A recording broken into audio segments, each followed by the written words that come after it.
Angle music Kumar Ramesh की प्रस्तुति।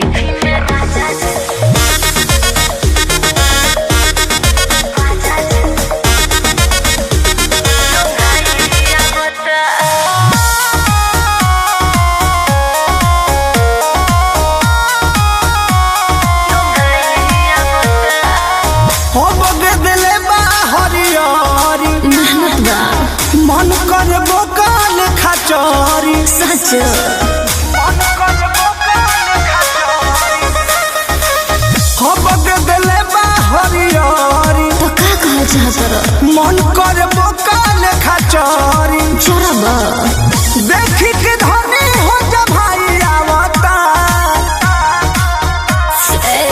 देवी में जी भी न लगाई।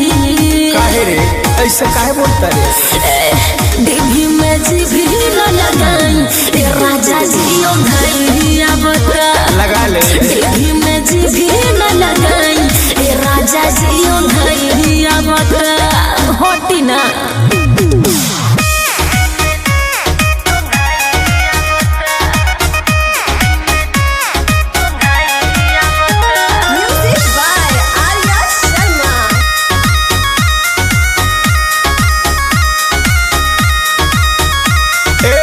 मन कर तारू अनियाई आदत दिहालू लगाई।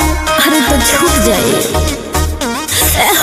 जाबो जी तो खेत हमार बोले हो हाले खाद खरी डाले के बाद एहो राजकाल है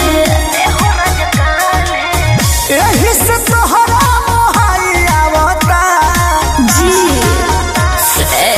देवी में जी भी न लगाई। हाँ देवी में जी भी न लगाई। राजा जी घरिया बता देवी में जी भी न लगाई। राजा जी घरिया बता सोइए ना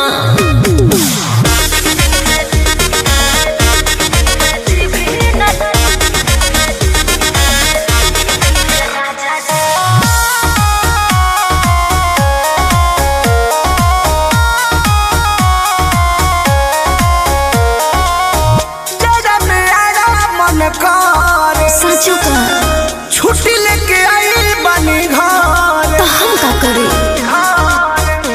ए जी कृष्ण बेदरा दिया परम धबालो लागता कि हमारा के फेरा में डालो धीरे धीरे मन अगुवाई आवता तो पानी मारिए देवी में जी भी न लगाई। अरे जाए दो देवी में जी भी न लगाई। राजा जी ओ घरिया बता देवी में जी भी न लगाई। राजा जी ओ घरिया बता हो बगे दिले बा हरियारी तो का कहा चाहत मन कर बोकाल खचौरी चरबा देखी के धनी हो जा भाई आवता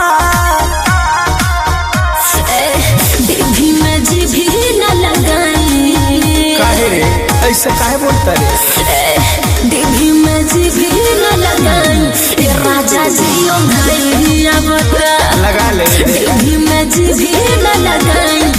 राजा जी ओ घरिया